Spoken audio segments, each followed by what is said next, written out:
Welcome, welcome, welcome. Welcome to another edition of Karla's Karcast.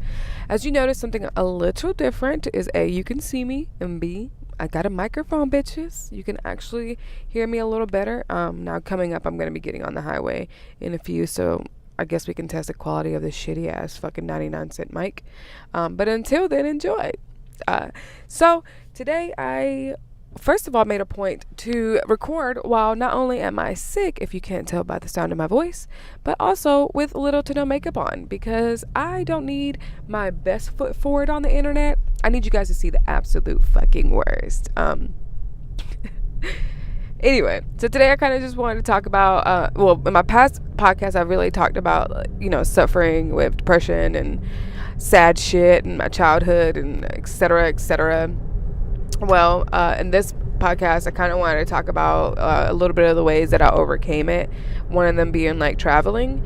So to begin with, when I first started, before I started traveling, I was just like a lot of other people where they're just kind of like, hey, they scroll through their Instagram or Facebook and see a new location, something exotic, and I've just like always dreamed of going and saying like, one day I want to do this, one day I want to do that, but it was never like, nothing ever really like pushed me to actually follow through with the things that I wanted to do until around like the last year of high school. My best friend and we were like inseparable. We were just like see each other every day, hang out every day after school, and all of a sudden she got news. Like I can't remember if it was like in the beginning of senior year or in the middle of senior year, but she got news that she was going to be moving to Oregon, and which is roughly 3,000 miles from where I currently live.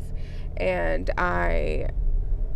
it was like it's a fucking shock to me, because it's somebody who I've spent most of my prepubescent life and now all of a sudden she's moving that far away from me, and it seemed almost impossible, like the friendship itself. And knowing myself, I'm the kind of person that I'm not very good at following up with people or following through with things or keeping up with people. I'm a very much live in the now type person. So, I mean, it's definitely a detriment to myself, because I don't feel like I have that connection piece with a lot of people, because not everyone is like that. So some people can get really offended by it, and then, they take it personally. Thankfully, Catherine was not the type of person to do that, and which was awesome. But I remember, I think it was maybe a few years, and this is a part of the story that might get a little whitewashed, because whitewashed, that's not even the proper fucking term, might get a little bit distorted just because of the fact that I don't exactly know. I have no concept of time, guys. It's a problem. It was like roughly a few years, though, a couple years, I would say, maybe even like a year and a half, where we just didn't see each other. And, we would keep up with each other on our phones, like text each other back and forth, make sure we were doing okay, but nothing really in depth. Like we weren't having like phone conversations every single night. We weren't really keeping up as much as we should have.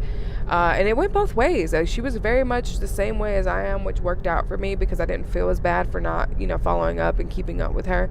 But I remember like something clicked in both of us, and we're just like, dude, we have to see each other. And I think the first time I decided to fly out to see her, it was just the most nerve-wracking decision at that moment. Of course, now it's like whatever, but at that moment it was nerve-wracking, and it kind of made me think about the amount of people who are just like me, who are like, I want to travel, I want to do this, I want to explore, I want to see that, but it's so many things holding them back, mostly mentally. Like they don't know what to get into, what it's like the fears of it. Certain people have like big like fears of flying, which is absolutely rational.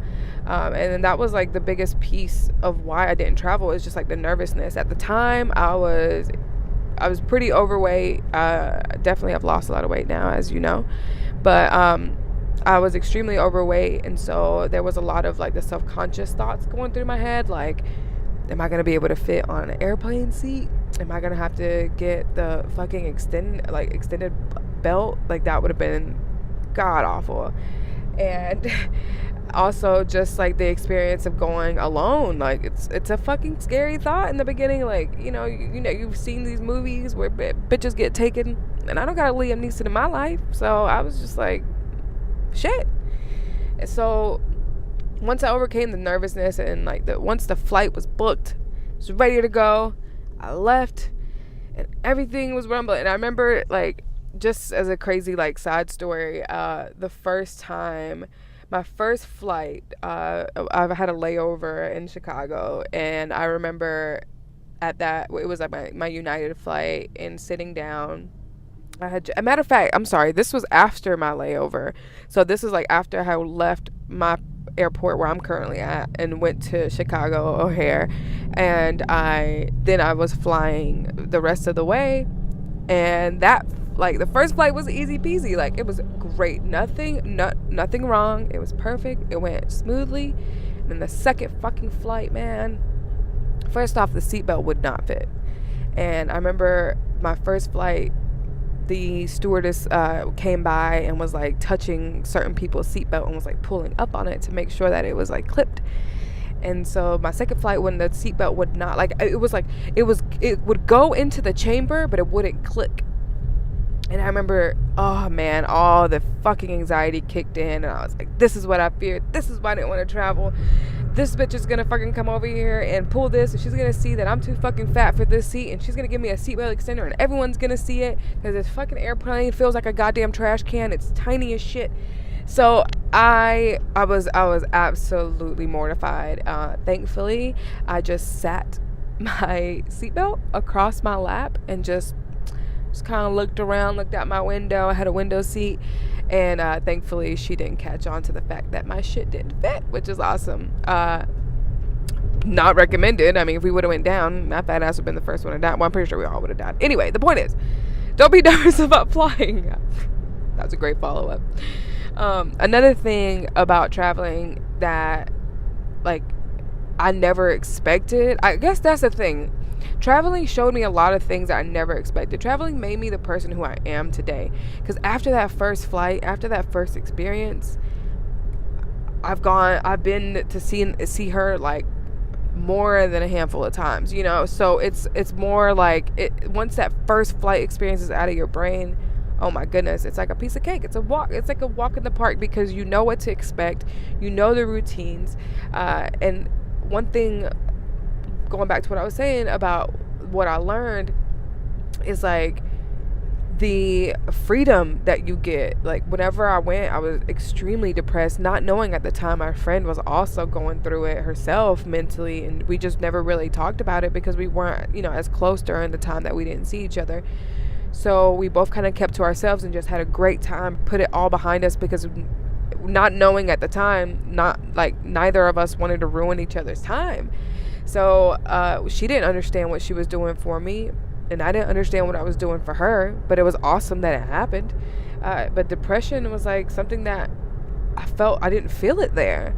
And obviously this is like, no matter where you travel to, you're not going to feel it, because you're traveling, you're vacationing, that you're supposed to be laid back, and you're supposed to be like at ease.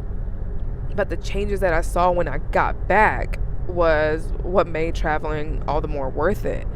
And it kind of takes me to like the lessons that I've learned in the process, which honestly is not even lessons, it's just lesson. It's a broad term, but it ultimately boils down to learning fearlessness. As you know, I was a bigger girl, so I was had a lot of self-confidence issues, and self-confidence issues doesn't only portray in what you perceive yourself as, but also how you are, like how you react to others. So that's where a lot of my social anxiety came from, was because I was self-conscious, and fearlessness was something that I had to pick up on it, and it worked in a lot of different aspects of traveling. So first of all, fearlessness of traveling in the first place, of getting to and from, whether you're driving, whether you're on an airplane, no matter on a boat, it doesn't matter how you get there. Traveling itself is a scary thing, and that was something that I overcame. So like that gave me the skill to be a little bit less fearful of the unknown. And then obviously when you travel, especially when you go to different areas, like when I go to for instance, when I go to up to New York, you have to learn the fearlessness of not letting people push you over and not letting people get one by you, because people there are, it's so saturated and so overpopulated that there's gonna be some bad eggs in the bunch, and I had to learn how to say, like, hold the fuck up, that's not right, you're not doing that to me, you're not gonna overcharge me, you're not gonna do this, you're not gonna play me like I'm stupid, even though I'm a tourist. The fearlessness of standing up for oneself is something I never expected to learn traveling. You really have to, when you really think about it, the way I overcame it, one came from the aspect of, if no one's gonna do it for me, and if I let these, I'm never gonna see these people again, so what the fuck do I have to lose? And I remember, a story that I really it is at the forefront right now, is whenever I was in New York and I was in Chinatown, and somebody was trying to sell me something, and I made a deal with them, and then they handed it to me, and it was not the amount that was agreed upon. And so I look at him and I'm like, don't play me, dude. I know what the fuck this is. And he was super surprised, because he knew I was a tourist. Obviously I'm a tourist. I was in Chinatown. Like, everyone in fucking Chinatown is tourists, unless you own a shop, or you're coming from Little Italy and you own a shop. So he obviously picked that out, but I had to set it down. I don't give a fuck what I am, dude. You're not gonna rip me off is what's not gonna happen here today. So that was a huge fearless. He could have reacted completely different, but and that's just the reality of it. But if you live your life in fear, what the fuck, you can't be surprised when people rip you off. You can't be surprised when shit doesn't go out your way, because you're not doing anything to change the outcome of it. Another thing is fearlessness on just going with the flow. That was a big part of it. Traveling, I always thought was a B, C, D type thing, where you have itineraries, where you want to go, what you want to do. But then I learned slowly throughout traveling that you'll have the greatest time of your life when you're not planning for shit. When you're not on a strict schedule, you're just kind of going with the flow, letting the day take you where it takes you. And of course, you want to have the things that you're doing.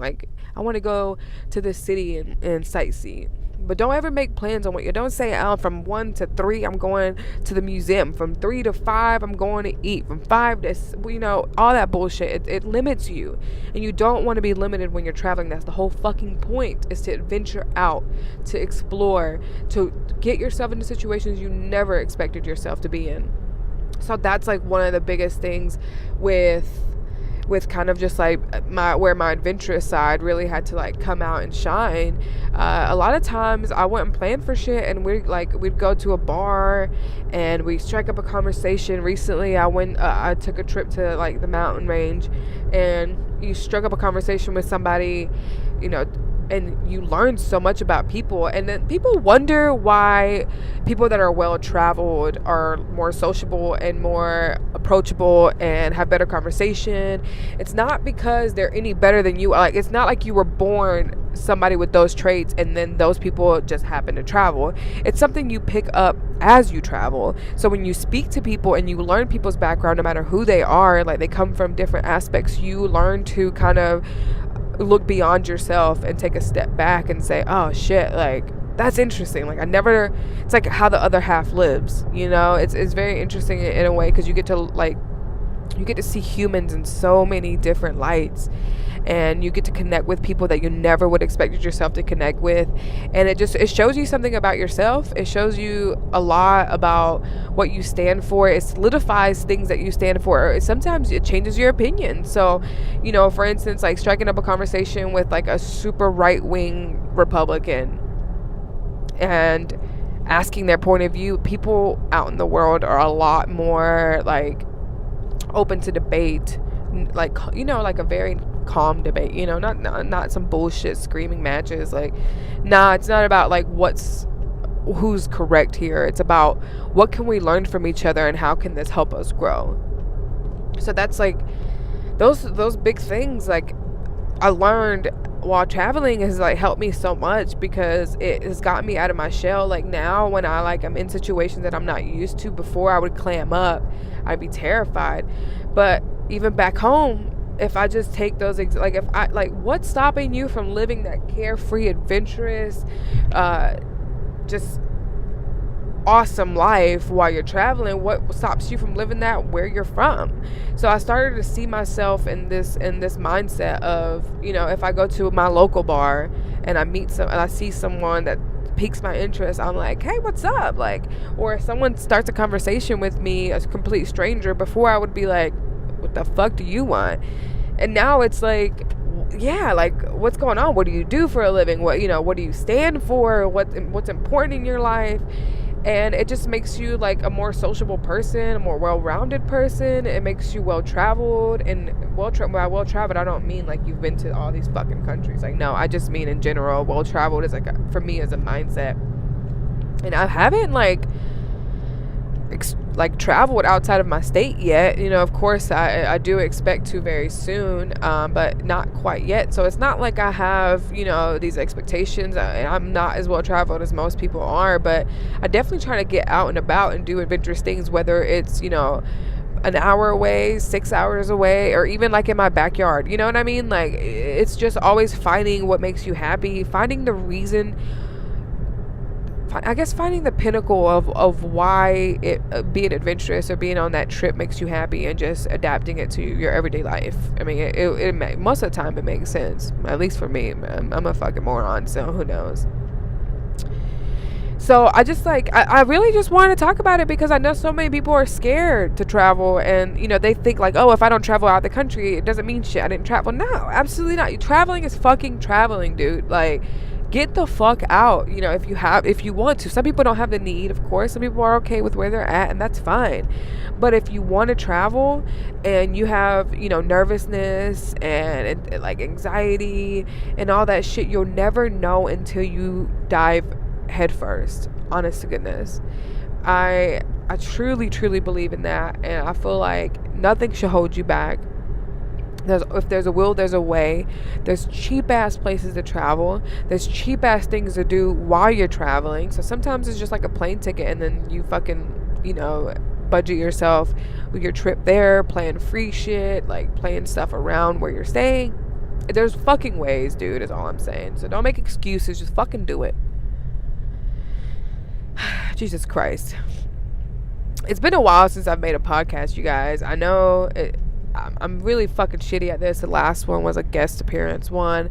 I definitely think someone's made me realize that expressing myself, even if no one ever fucking sees it, it definitely helps me. So I do want to commit more to this podcast.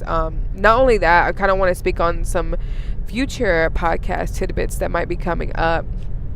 For instance, my friend Emily and I, the one that was on my like previous second before last podcast, we decided to start up our own, which is really exciting. It's gonna give me a chance to put I feel like one thing that's been blocking me is my creative expression. I know I've been painting, I've been getting out there as much as possible, but I feel like getting myself out there and speaking and getting active in something will really help my mentality. That's just how I feel. So my friend Emily and I have decided to start up a podcast, and it's just basically a podcast where we interview some folks with some interesting backgrounds. We have some friends with some interesting jobs, and we want to look at it from a perspective that you're not used to seeing it, because most of the time people will talk about how, what it's like to be a cop, and they'll talk about the political views of it, but in reality we don't. We want to know, like, what the fuck is your day-to-day like? Is it as insane as we see on TV? Is it more insane than you see on TV? Is it pretty mundane? Like, what's your day-to-day operations, man? Like, I'm interested. I personally am interested. I don't really give a shit anyone else is, but we're pretty much interested in it. So I mean, that's just what it's gonna be. So we've decided to put our little creative juices together. That sounded so disgusting. And we're going to create something new, which is very exciting for me because I get to try my hand in other technology. It will be video, which is actually why I'm trying this for the first time in a long, well, actually ever on this podcast. But I'm trying the video because I want to, get used to the whole concept. So we actually filmed our first one like 2 Sundays ago. It's gonna be every other Sunday. I'm gonna make a completely separate account, and maybe I'll update the description here later on when we fucking finally decide to do it. But we fucking, guys, filmography is so fucking hard. Maybe because I'm a fucking moron, so I really, honest to God, like, I'm probably fucking something up. Who knows? But we filmed the whole fucking episode, and we were sitting there. It was a great shot. We had a great angle. The audio was beautiful. Everything was working out. Well, first of all, nothing was working out in the beginning, but we finally got everything to work out, and I accidentally deleted the file. So I'm a fucking idiot. But thankfully I was able to save the audio from it. I'm going to be actually editing that and posting it very soon on the new channel. I still feel like a fucking asshole for it, but I mean, it's a good podcast. It's just her and I on this one though.